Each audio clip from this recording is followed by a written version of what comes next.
Okay, so tuloy natin yung discussion natin sa strength of materials, no? The block is subjected to a compressive force of 2 kilonewton. Determine the average normal and average shear stress developed in the wood fibers that are oriented along section AA at 30 degrees with the axis of the block. Kung pinapahanap dito is yung normal and average shear stress. Okay, so try mo natin siya i-plot, no? Okay, ito kasi axis AA natin, no? Yan, drawing tayo na axis. Ayan, ito yung AA natin. Basically, yung axis dito is naka-incline siya ng 30 degrees, di ba? With respect to horizontal. Hindi siya yung normal na X and Y axis na ganyan, no? Naka-incline siya. Okay. Tapos, may naka-apply tayo na, okay, dito horizontal na 2 kilonewton with respect to horizontal. Okay? Meaning, dito yun na 30 degrees. Okay. So now, concept lang tayo, no? Since pag ganito yung ating AA, no? Yung ating shear force, di ba? Pag ito yung axis, parallel siya dyan. So, sabihin pag ganito, no? Or pwede rin naman pag ganito, no? So, mag-assume ka lang muna ng direction, no? Then, yung normal force naman natin, di ba? Perpendicular siya dyan. So, nakapaganito siya. Normal force. 90 degrees siya with respect doon sa axis. Okay? So, ito yung sabihin na, ito na yung ating shear force. Yan, ito. The shear force V natin. And ito yung normal force and along this direction na lang, no? Yan. Ito yung normal force N natin. Okay? So, since perpendicular naman tong axis na to, di ba? Kung 30 to, ibig sabihin ito, di ba? Perpendicular yan, 60. Okay? So, na, paano natin makukuha yung normal and shear force? Okay, simply, yung shear force natin ay 2 cosine 30 degrees. Bakit? No? Kasi, palatandaan nun dito is, kapag ka naka-incline yung axis, kung ano yung angle niyan, okay, di ba nandito yung shear force natin? And 30 degrees yan. Yan na mismo yung gagamitin mo angle, no? Cosine lang yan. Okay, para mabilis, no? Kasi ang ibang approach dito is magto-two equation to unknown ka. Okay? Mag-summation, ano ka, vertical and horizontal. Then, two equation to unknown, ma-solve mo yung shear and normal force. Pero, yun nga, matagal yun, no, pag ganun.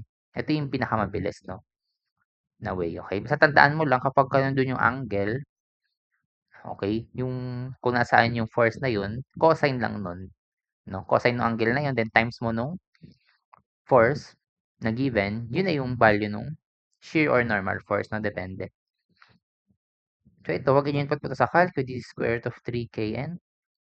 The normal force naman natin ay, diba ito, nandito yung normal force. 60 degrees yung angle niya, okay? So 2 cosine 60 degrees. O, ganun lang, no? So this is 1kn.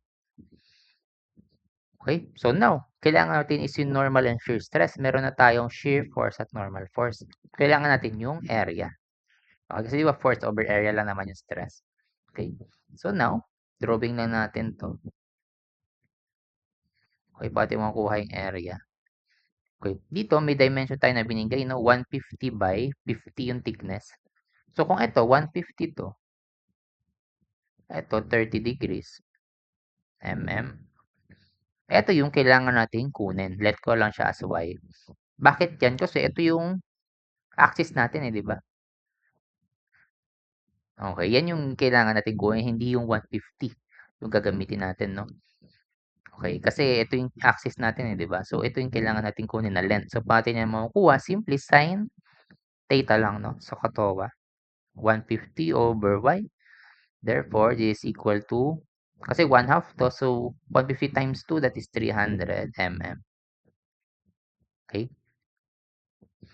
So now, binigay na yan, 50. So therefore, makukuha na natin yung average shear force, shear stress.